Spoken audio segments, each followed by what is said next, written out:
ಚುನಾವಣೆ ಟೈಮಲ್ಲಿ ನಾವು 5 ಗ್ಯಾರಂಟಿಯನ್ನ ಘೋಷಣೆ ಮಾಡಿದ್ವಿ.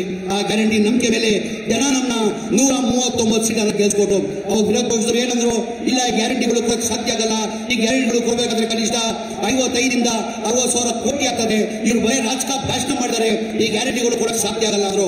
ಸರ್ಕಾರ ಬಂದು ಒಂದೇ ತಿಂಗಳಲ್ಲಿ ಈ 5 ಗ್ಯಾರಂಟಿಗಳು ಕೊಟ್ಟಿರೋದು ತಮಗೆಲ್ಲ ಗೊತ್ತಿರೋದು ವಿಧಾನ. ಅದ್ರ ಜೊತೆಯಲ್ಲಿ ಇದು 6ನೇ ಗ್ಯಾರಂಟಿ ಅಂತ ನಾನು ಹೇಳಕ್ ಬಯಸ್ತಾ ಇದ್ದೀನಿ.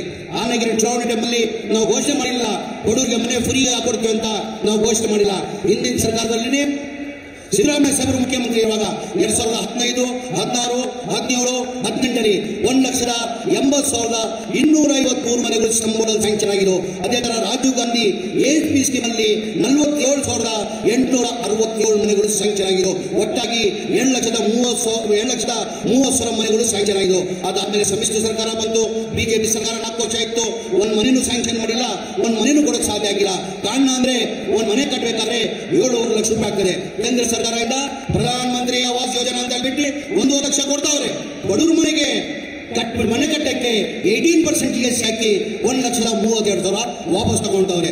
ಆ ಕಾರಣಕ್ಕೆ ನಾವು ಮನೆ ಕಟ್ಟಬೇಕಾದ್ರೆ 7,5 ಲಕ್ಷ ರೂಪಾಯಿ ಆಗ್ತದೆ. ಕೇಂದ್ರ ಸರ್ಕಾರದಿಂದ 1,5 ಲಕ್ಷ ಕೊಡ್ತೀವಿ, ನಮ್ಮ ರಾಜ್ಯ ಸರ್ಕಾರದಿಂದ 1,5 ಲಕ್ಷ ಕೊಡ್ತೀವಿ. 7,5 ಲಕ್ಷದಲ್ಲಿ 3 ಲಕ್ಷ ಹೋದ್ರೆ 4 ಲಕ್ಷ ಉಳಿದಿದೆ. ಬೆನಿಫಿಷರಿ ಕಟ್ಟಕ್ಕೆ ಸಾಧ್ಯ ಆಗ್ತಾ ಇಲ್ಲ. ಟೋಟಲ್ ಬೆನಿಫಿಷರಿ ಪೇಮೆಂಟ್ ಒಟ್ಟಾಗಿ 2,30,000 ಮನೆಗೆ 9,500 ಕೋಟಿ ಬರಬೇಕಾಗಿತ್ತು, ಬರೀ 310 ಕೋಟಿ ಬಂದಿತ್ತು. ಮನೆ ಕಾಂಗ್ರೆಸ್ ಪಕ್ಷ ಮತ್ತೆ ಮನೆ ಸಿದ್ದರಾಮಯ್ಯ ಮುಖ್ಯಮಂತ್ರಿಗಳು ನನ್ನ ವಸತಿ ಮಂತ್ರಿ ಮಾತಾದ್ಮೇಲೆ ನನ್ನ ಗಮನಕ್ಕೆ ಬಂದಾದ್ಮೇಲೆ ನಾನು ಹೆಂಗೊಬ್ಬ ಮನೆ ಮುಖ್ಯಮಂತ್ರಿ ಗಮನಕ್ಕೆ ತರೋದು. ಏಕೆಂದ್ರೆ ಗ್ಯಾರಂಟಿಗಳಿಗೆ 55 ರಿಂದ 60 ಸಾವಿರ ಕೋಟಿ ಆಗ್ತದೆ. ಇದು 9,500 ಕೋಟಿ ಹೆಂಗೊಬ್ಬ ಮನೆ ಮುಖ್ಯಮಂತ್ರಿಗಳು ಹೋಗಿ ಕೇಳದಂತ ಧೈರ್ಯ ಮಾಡಿ ಮನೆ ಮುಖ್ಯಮಂತ್ರಿ ಕೇಳಿದೆ ನಾನು. ಸರ್, ಹಿಂದಿನ ಸರ್ಕಾರದಲ್ಲಿ ತಾವೇ ಮುಖ್ಯಮಂತ್ರಿ ಇರುವಾಗ ಈ ಮನೆಗಳು ಸ್ಯಾಂಕ್ಷನ್ ಆಗಿದ್ದು, ಅದಾದ್ಮೇಲೆ ಒಂದ್ ಮನೇನು ಸ್ಯಾಂಕ್ಷನ್ ಆಗಿಲ್ಲ, ಒಂದ್ ಮನೇನು ಕೂಡ ಸಾಧ್ಯ ಆಗಿಲ್ಲ. ಬಡವರು ಭೀತಿಯಲ್ಲಿದ್ದಾರೆ ಸರ್. ಇವರಿಗೆ ಸರ್ಕಾರ ವತಿಯಿಂದ ನಾವು ಕೊಟ್ಕೊಡ್ಬೇಕಾದಂತ ಮನೆ ಮುಖ್ಯಮಂತ್ರಿ ಗಮನಕ್ಕೆ ತಂದೆ.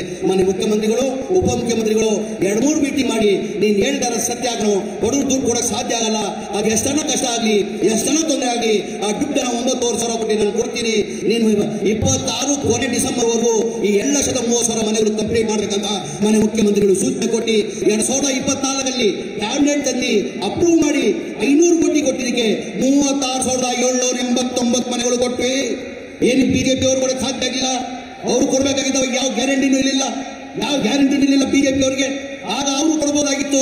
ಅವ್ರಿಗೆ ಬಡವರ ಬಗ್ಗೆ ಕಾಳಜಿ ಇಲ್ಲ, ನೀವು ಅರ್ಥ ಮಾಡ್ಕೋಬೇಕಾಗ್ತದೆ. ಅವ್ರ ಬಡವರಿಗೆ ಕಾಳಜಿ ಇದ್ದಿದೆ. ಕುಮಾರಸ್ವಾಮಿ ಅವರು 1 ವರ್ಷ ಮುಖ್ಯಮಂತ್ರಿ ಆಗಿದ್ರು, ಯಡಿಯೂರಪ್ಪ ಅವರು 2 ವರ್ಷ ಮುಖ್ಯಮಂತ್ರಿ ಆಗಿದ್ರು, ಸದಾನಂದ 2 ವರ್ಷ ಮುಖ್ಯಮಂತ್ರಿ ಆಗಿದ್ರು. ಬಡವರ ಬಗ್ಗೆ ಕಾಳಜಿ ಇದ್ದಿದ್ರೆ ಅವ್ರ ಮನೆಗಳು ಕೊಡ್ತಾ ಇದ್ರು. ಅವ್ರ ಬಡವರ ಬಗ್ಗೆ ಕಾಳಜಿ ಇದ್ದ ಕಾರಣಕ್ಕೆ ಅವ್ರ ಮನೆಗಳು ಕೊಡೋಕೆ ಸಾಧ್ಯ ಆಗಿಲ್ಲ.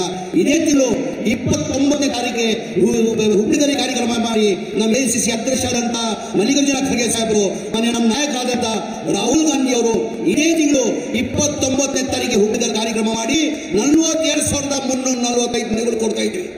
ಏನೇ ಬಿಜೆಪಿ ಅವರು ಕೂಡ ಸಾಧ್ಯ ಆಗಿಲ್ಲ, ಅವರು ಕೊಡಬೇಕಾಗಿತ್ತಾನೆ. ಹಾಗಾಗಿ ಇಷ್ಟೇ ನಾವು ಅರ್ಥ ಮಾಡ್ಕೋಬೇಕಾಗಿದೆ. ವ್ಯತ್ಯಾಸ ನೋಡಿ, ನೀವು ಬಿಜೆಪಿ ಕಾಂಗ್ರೆಸ್ ಅಲ್ಲಿ ವ್ಯತ್ಯಾಸ ನೋಡಿ.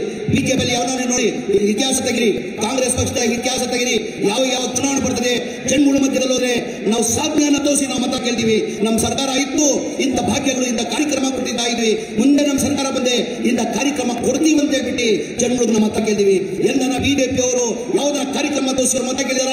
ಹಿಂದೂ ಮುಸಲ್ಮಾನ್, ಹಿಂದೂ ಮುಸಲ್ಮಾನ್, ಅದು ಬಿಟ್ಟು ಬೇರೆ ಏನಿಲ್ಲ ಅವ್ರಿಗೆ. ಅವ್ರು ಬೇಕಾಗಿರೋದು ಯಾವ ಹಿಂದೂ ಬೇಕಾಗಿಲ್ಲ, ಯಾವ ಮುಸಲ್ಮಾನ್ ಬೇಕಾಗಿಲ್ಲ, ಅವ್ರು ಬೇಕಾಗಿರೋದು ಗುರ್ತಿ ದಯಮಾಡಿ ಇದೆಲ್ಲ ತಾವು ಅರ್ಥ ಮಾಡ್ಕೊಳ್ಬೇಕಾಗದೆ.